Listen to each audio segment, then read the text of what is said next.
All right, so today we're going to be talking about improving your circle of friends, your circle of influence, your social ecosystem. Now, first of all, we got to start by looking in the mirror. Who are your current friends? I mean, I don't really care who they are, but look at them, think about them. Your friends, are they people that you admire? Are they people that you respect? Are they people that you like? Do you think that in 5 years they will be in a greater position than they are right now? Or do you think they will be in the same position? Can you trust them implicitly? Can you call upon them in your hour of need? Gotta answer these questions, man. Do they provide you with value? Do you provide them with value? Is the relationship one-sided? Is it mutual? You gotta peel back the layer, man. You gotta discover what you're really dealing with. Now, I'm gonna talk about how to improve your social circle. First of all, you need to be able to talk to people. I know it's correct, but you need to be able to talk to people. Now, it took me a long time to be able to talk to people, strangers, randomly, but it is an essential skill if you want to be the best person that you can be. It's essential. The easiest way to start a conversation with someone is to talk about them. That's the easiest way to do it. Don't come off as phony or disingenuous when you're doing it. Don't come off as fake. Don't put on a facade. Don't pretend. You have to wholeheartedly be interested in becoming their friend. And how you do that is by getting to know them. And how you get to know them is you ask them questions about themselves. People love to talk about themselves. They love to do it. They love it. It's one of their favorite things to do is talk about themselves. So all you're doing is using them as a subject of conversation. And from that conversation, you can gauge whether that person is someone that you want to befriend or someone that you never plan to speak to again. But that's how you start. When you approach a woman, the easiest way to start a conversation with her is to talk about her. That's the easiest way to do it. And it's the way that they want. They don't want you. They don't want you to talk about you. If you talk about you, then you ain't get no number, nigga. You ain't get no number. But anyway, I digress. You got to talk about them. Don't act surprised or don't pretend to be excited. Actually, just listen to them. Be authentic. Be real. If something is not interesting in what they're talking about, let's try to shift the topic to something else, but still keep it on them essentially. Second of all, to increasing the value of your circle, you need to be willing to go to different environments, different places that you haven't been to before. You need to be willing to go to places that are outside of your comfort zone to meet new people. Because if you do the same thing, go to the same places, you're not going to meet anybody new. You have to be willing to go to different places, different walks of life, visit different locations, and just talk to people there. Get to know them and how they live and how they think and what's their perspective on life.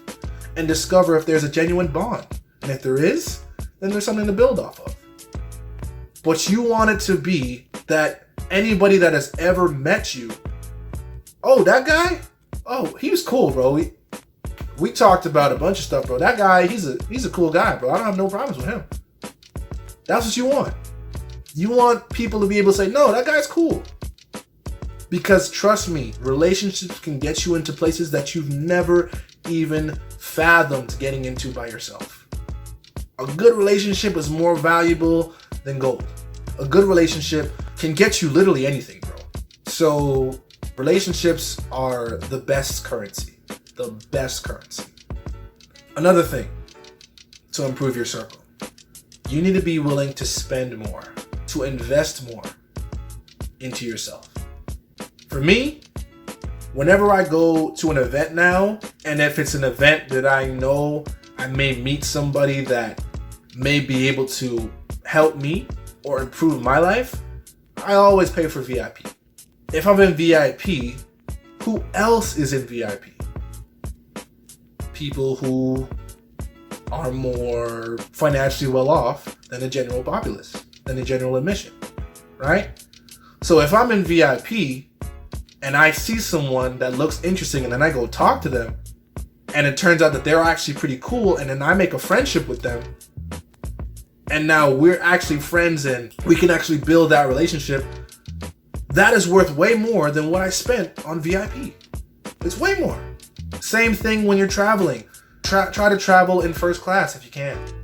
If you travel in first class, who else is in first class? Other affluent people.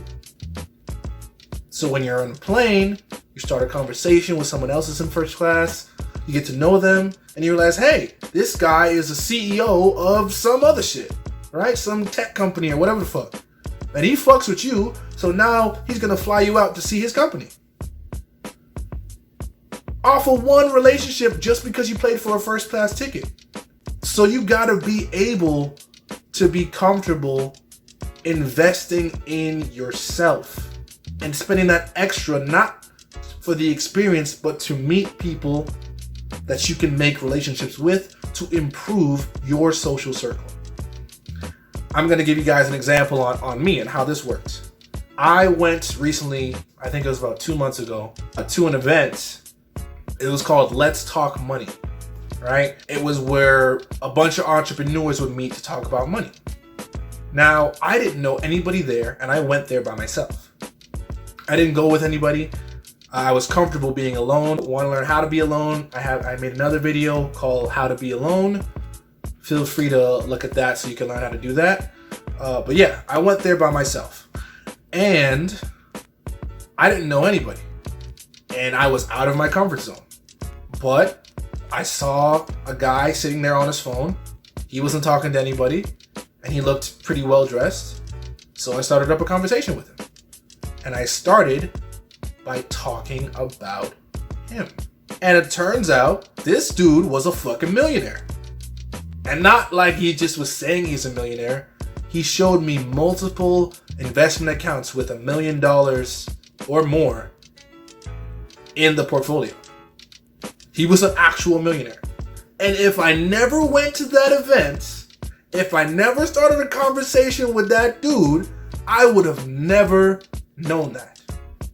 And we literally talked the entire time that I was there. We talked for like 2 hours. And it was amazing, and it gave me so much insight. He gave me so much free game on how to become what he already is. It was an invaluable conversation because I plan to be a millionaire. It's not really a might or an if, it's an eventuality for me. So there's no doubt in my mind. But that even further cemented my ideal. Me talking to him, he told me what I need to do, how I need to do it, how I need to move, how I need to carry on with my life in order to get to where he is. That was an invaluable conversation that I got. 2-hour conversation. I spent, what, $60 for $1 million worth of game? It's not even a fucking question what the value was, bro. I've met 2 millionaires since then. But that was the first millionaire I ever met. And just meeting him and realizing, wow, there's real value in just being able to talk to people, going to different places, meeting people, developing relationships. There's real value in it, bro. It can do crazy shit for you. It can do amazing stuff for you if you know how to do it right. So that's just one example for me of how I was able to increase my social circle. I have his number. We've texted. Like, it's anyway. I'm getting ahead of myself. The point of it is, You need to go out of your comfort zone. You need to talk to more people, learn how to talk to people, and you need to be able to forge relationships in places that you've never been. That's what you need to be able to do. I didn't talk about the other thing, which is more of an elephant in the room. If you have people in your life that are not providing you value, are not treating you with respect, and do not generally care about you in any way, like you just don't like them, you need to be able to cut them off. You have to trim the fat. That may leave you alone for a little bit, but like I said before, please revert to my video about how to be alone. Sometimes being alone is what you got to do before you go to the next step. Sometimes you got to go a couple steps backward before you move forward. But if you're just surrounded by people who are toxic and who are dragging you down and who want to keep you on the same level and don't want to see you improve, that's the worst kind of baggage, man. You got to let them go. You got to cut them off. You got to be able to do that. You don't got to be a dick about it. Just start saying no whenever they invite you out. Start to distance yourself. Don't talk to them as much.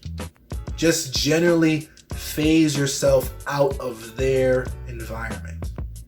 Once again, you got to remember that relationships are the backbone of society. They make the world go round. They are the reason that humans have been able to exist for this long. We are social creatures. We need relationships. The better you become at creating relationships, the better you will be as a human. You know what I mean? It's just, you'll be surprised how much your life improves just from you being able to hold a conversation with someone you've never met. It's amazing. That is how you improve your circle. Continue to go to new places that you've never been. If you have to do it alone, do it alone. But do it. Overcome your social anxiety. Talk to people. The best way to start a conversation, talk about them. That's the best way to do it. You're welcome.